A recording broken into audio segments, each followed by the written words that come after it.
Assalamualaikum warahmatullahi wabarakatuh dan salam sejahtera. Diharapkan agar anda semua dalam keadaan sihat sentiasa. Dalam kita menghampiri penghujung tahun 2020, ramai yang akan bercuti, merentas negeri dan meluangkan masa bersama anak-anak dan keluarga tersayang. Seperti mana sejak laporan laksana yang pertama pada bulan April yang lepas, saya ingin mengingatkan agar anda semua teruskanlah mematuhi SOP dan amalan kebersihan bagi membendung penularan wabak COVID-19. Seperti biasa, stay safe, stay healthy always. Hari ini saya akan berkongsi laporan laksana ke-34 yang merupakan laporan terakhir untuk tahun 2020. Tak sangka sudah lebih kurang 9 bulan sejak laporan laksana yang pertama pada bulan April lalu. Okeylah, kita mulakan dengan pencapaian pelaksanaan Pelan Jana Semula Ekonomi Negara atau PENJANA. Di bawah PENJANA, inisiatif telah dikategorikan kepada 3 matlamat. Memperkasakan rakyat, melonjakkan perniagaan dan merangsang ekonomi. Saudara dan saudari yang dihormati, kita dahului dengan inisiatif di bawah matlamat memperkasakan rakyat. Pertama, program subsidi upah.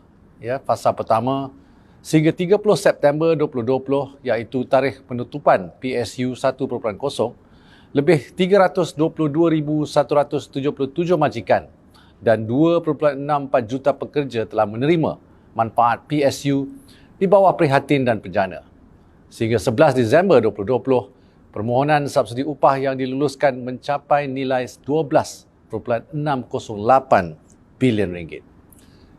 Kedua, program insentif pengambilan pekerja dan bantuan latihan. Secara keseluruhannya, sehingga 11 Disember, seramai 106,443 pekerja telah berjaya mendapat pekerjaan melalui program ini. Jumlah ini merangkumi 85,242 orang di bawah umur 40 tahun dan 13,513 individu berusia di antara 40 hingga 60 tahun, serta 6,420 perantis dan 1,268 orang kelainan upaya. Antara industri dan sektor utama yang mengambil pekerja termasuk pembuatan serta perdagangan borong dan runcit. Ketiga, program kemahiran dan peningkatan kemahiran. Sehingga 11 Disember, seramai 129,144 individu telah diluluskan untuk mengambil bahagian dalam program-program yang disediakan. Laksana mendapati bahawa kursus yang menerima sambutan tertinggi adalah yang melibatkan ilmu keusahawanan. Ini termasuk cara berdagang di atas talian dan bersaing di peringkat antarabangsa. Pemenang Anugerah Nobel Keamanan atau Nobel Peace Prize, Profesor Muhammad Yunus dari Bangladesh, pernah berkata dalam bukunya berjudul A World of Three Zeros bahawa setiap manusia dilahirkan dengan ciri-ciri keusahawanan. Saya percaya bahawa jika kita dapat menyemarakkan semangat keusahawanan, insya-Allah ia boleh memperkasa peniaga di samping menjana pekerjaan serta memajukan masyarakat. Saudara dan saudari sekalian, kita terus ke pencapaian di bawah matlamat kedua PENJANA, iaitu melonjakkan perniagaan. Pertama, pembiayaan PKS PENJANA. Ini peruntukan sebanyak 2 bilion ringgit di bawah program ini yang memberikan keutamaan kepada PKS yang belum pernah mendapat pinjaman daripada bank sebelum ini. Sehingga 11 Disember, sebanyak 5,576 permohonan telah diluluskan dengan nilai pinjaman sebanyak 1.097 bilion ringgit. Kedua, pembiayaan sektor pelancongan PENJANA dengan jumlah peruntukan sebanyak 1 bilion ringgit khusus bagi PKS dan PKS Mikro di dalam sektor ini yang masih terkesan dengan COVID-19. Setakat 11 Disember, terdapat 537 PKS yang telah memohon pembiayaan ini. Dan daripada jumlah ini, sebanyak 245 permohonan telah diluluskan dengan jumlah pembiayaan sebanyak 49.9 juta ringgit. Ketiga, skim pemulihan perniagaan tekun atau Tekun Business Recovery Scheme juga khas untuk PKS Mikro. Sehingga 11 Disember, sebanyak 99.2 juta ringgit telah disalurkan di bawah TBRS dan memanfaatkan 14,861 PKS Mikro. Keempat adalah pembiayaan mikrokredit PENJANA di bawah Bank Simpanan Nasional. sehingga 11 Disember sebanyak RM253.1 juta telah disalurkan bagi memanfaatkan 7,252 PKS mikro, termasuk dalam bidang peruncitan dan perkhidmatan. Kelima, Bumiputera Relief Financing yang telah diperkenalkan oleh PUNB. Bantuan dana khas RM200 juta ini disalurkan kepada PKS Bumiputera yang terkesan oleh COVID-19 dengan pembiayaan antara RM100,000 dan RM1 juta bagi PKS terlibat. Setakat 11 Disember, dana ini telah disalurkan kepada 160 PKS melibatkan jumlah RM40.8 juta. Saudara dan saudari yang dihormati, sekarang saya teruskan dengan matlamat ketiga penjana iaitu merangsang ekonomi. Pertama, sokongan bagi industri pertanian dan makanan. Inisiatif ini diperkenalkan melalui suntikan pembiayaan di samping menyediakan modal pusingan untuk petani, peladang dan nelayan. Daripada jumlah peruntukan sebanyak RM400 juta, RM350 juta merupakan peruntukan di bawah skim pembiayaan Microcredit Agrobank. Sehingga 11 Disember, sebanyak RM60.9 juta telah disalurkan di bawah skim ini bagi memanfaatkan 6,094 PKS mikro pertanian. Kedua, pengecualian cukai perkhidmatan bagi hotel untuk menyokong sektor pelancongan. Pengecualian ini telah dilanjutkan ke atas perkhidmatan penginapan yang dikendalikan oleh pengendali premis penginapan mulai 1 September 2020 hingga 30 Jun 2021. Setakat 11 Disember, nilai pengecualian cukai yang telah dimanfaatkan oleh pengendali premis penginapan telah mencecah nilai RM836.6 juta. Antara inisiatif lain bagi menyokong sektor pelancongan merangkumi pelepasan cukai pendapatan individu sehingga RM1,000 ke atas perbelanjaan pelancong serta pengecualian cukai pelancongan sepenuhnya. Ketiga, pengecualian 100% duty ekspor kepada sektor komoditi yang juga merangkumi industri berasaskan minyak sawit bagi merangsang pertumbuhan sektor komoditi dan nilai ekspor negara. Inisiatif ini dapat membantu memudahkan para pekebun kecil untuk menjual hasil keluaran mereka kepada kilang-kilang. Setakat 11 Disember, nilai pengecualian duty ekspor yang berjaya dimanfaatkan oleh industri negara ialah sebanyak RM373 juta. Saudara dan saudari yang dihormati sekalian, seterusnya sedikit perkongsian ringkas mengenai pakej Kita Prihatin yang bernilai RM10 bilion yang diumumkan pada bulan September lepas. Pertama, Bantuan Prihatin Nasional 2.0, 2.0. Proses semakan permohonan baru dan rayuan sedang dijalankan dan pembayaran bagi mereka yang lulus akan dibuat dalam bulan Januari 2021. Setakat 4 Disember, seramai 10.13 juta orang penerima telah mendapat manfaat daripada pembayaran fasa pertama BPN 2.0. Ya, ini melibatkan jumlah RM4.6 bilion ataupun 97% daripada RM4.8 bilion yang telah diluluskan bagi fasa pertama.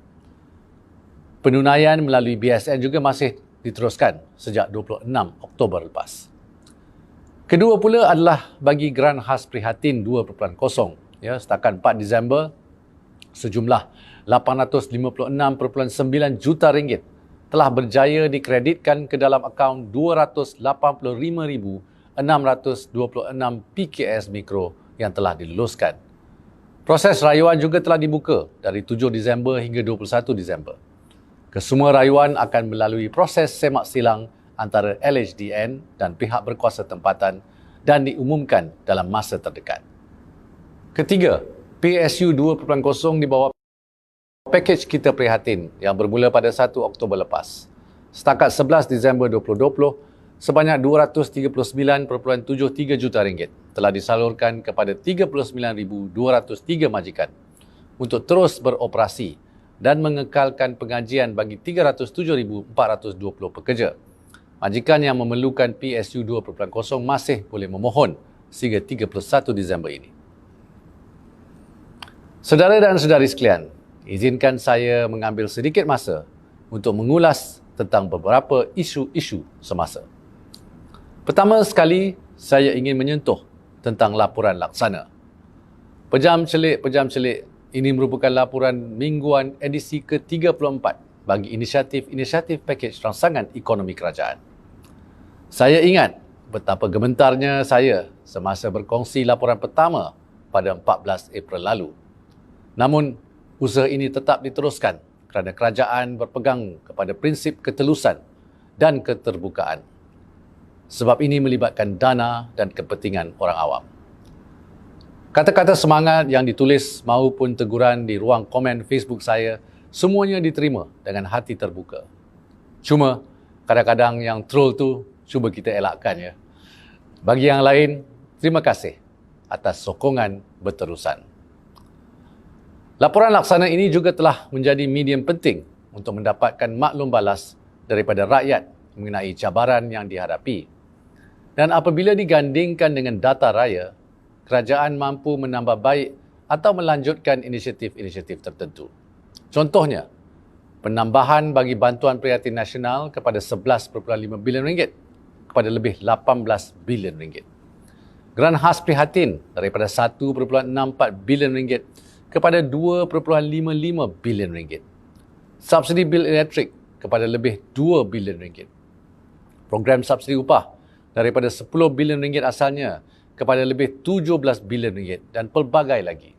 Kesemua ini adalah antara lain hasil pemantauan berterusan dan maklum balas yang diterima daripada rakyat dan perniagaan. Seterusnya, saya ingin berkongsi ringkasan pencapaian keseluruhan pakej-pakej rangsangan yang diumumkan sehingga kini. Pertama, inisiatif prihatin dan prihatin PKS tambahan sudah mencapai kadar penyaluran sekitar 94% bagi program jangka pendek seperti BPN dan GKP. Diikuti dengan pencapaian sekitar 89% bagi program jangka sederhana seperti PSU dan skim pengekalan pekerjaan. Manakala program jangka panjang ada yang take up rate masih rendah seperti program pembiayaan sekuriti makanan pada kadar 31% dan ada yang tinggi seperti program pinjaman mikrokredit tekun pada kadar 99.8%. Kadar pengambilan bantuan ini bergantung kepada pelbagai faktor seperti keadaan ekonomi dan keperluan semasa. InsyaAllah, kerajaan akan menggunakan data ini untuk menambah baik bantuan bergerak ke hadapan. Bagi pakej penjana pula, bantuan jangka pendek sudah mencapai penyaluran 76%. Diikuti dengan pencapaian antara 77% ke 90% bagi bantuan jangka sederhana dan panjang. Pada kesempatan ini, saya ingin sampaikan penghargaan kepada semua agensi pelaksana inisiatif prihatin, penjana dan kita prihatin, khususnya dalam memastikan pelaksanaan cekap, terutamanya pada saat-saat rakyat dan perniagaan begitu memerlukan bantuan. Terima kasih diucapkan. Saudara dan saudari yang dikasihi, baru-baru ini kita telah menyaksikan kelulusan di Dewan Rakyat bagi rang undang-undang pembiayaan kerajaan bagi penyakit COVID-19 2020. Sejurus selepas kelulusan Belanjawan 2021 sebelumnya. Saya ingin mengambil peluang mengucapkan terima kasih kepada semua ahli yang berhormat yang telah sebulat suara menyokong RUU ini. Kelulusan ini amat diperlukan dalam usaha memerangi COVID-19 serta menjamin keselamatan rakyat. Tambahan 20 bilion ringgit ini antara lain akan membolehkan kerajaan membeli vaksin untuk rakyat serta disalurkan sebagai dana tambahan untuk barisan hadapan kita. Dalam kehangatan perbahasan yang telah berlangsung, saya amat menghargai pandangan-pandangan dan cadangan ahli-ahli yang berhormat. Kerajaan mengambil maklum kesemuanya dan akan bersedia menambah bantuan jika perlu demi rakyat, perniagaan dan ekonomi negara. Saudara dan saudari sekalian, tinggal kurang 2 minggu lagi sebelum kita melabuhkan tirai tahun 2020 yang luar biasa ini dan melangkah ke tahun 2021 dengan harapan yang serba baru. Dalam kita terus berhadapan dengan situasi COVID-19, kerajaan sudah pun menyediakan pelbagai bantuan, termasuk pakej penjana dan kita prihatin yang masih berterusan, serta inisiatif Belanjawan 2021 yang bakal dilaksanakan. Ini antaranya termasuk fasa kedua BPN 2.0 ya, berjumlah 2.2 bilion ringgit yang akan disalurkan pada bulan Januari 2021, serta program iSinar KWSP. Selain itu, dalam memastikan kebajikan rakyat, khususnya golongan rentan, sentiasa terjaga, kerajaan di bawah Belanjawan 2021 telah merancang pelbagai program bagi memastikan nasib golongan rentan terbela.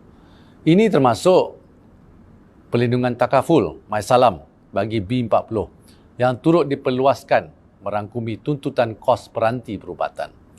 Pusat sokongan sosial setempat dengan peruntukan RM21 juta bagi menangani isu keganasan rumah tangga. Voucher perlindungan tenang berjumlah RM50 bagi golongan B40 mendapatkan perlindungan tenang termasuk takaful hayat dan kemalangan diri. Perlanjutan sistem insurans pekerjaan. Pengeluaran akaun 2 KWSP bagi mendapatkan perlindungan insurans takaful. Pas perjalanan tanpa had My30 serta MyRail untuk pelajar sekolah dan golongan OKU bagi perkhidmatan komuter dan tren antarabandar.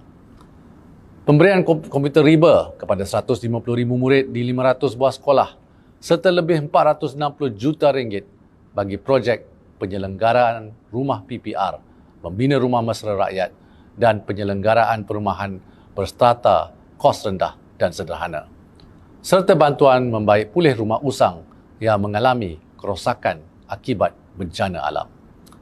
Selain itu, kepada PKS, perusahaan mikro dan pekerja sambilan yang memerlukan pembiayaan, terdapat 7 dana PKS oleh Bank Negara Malaysia untuk anda.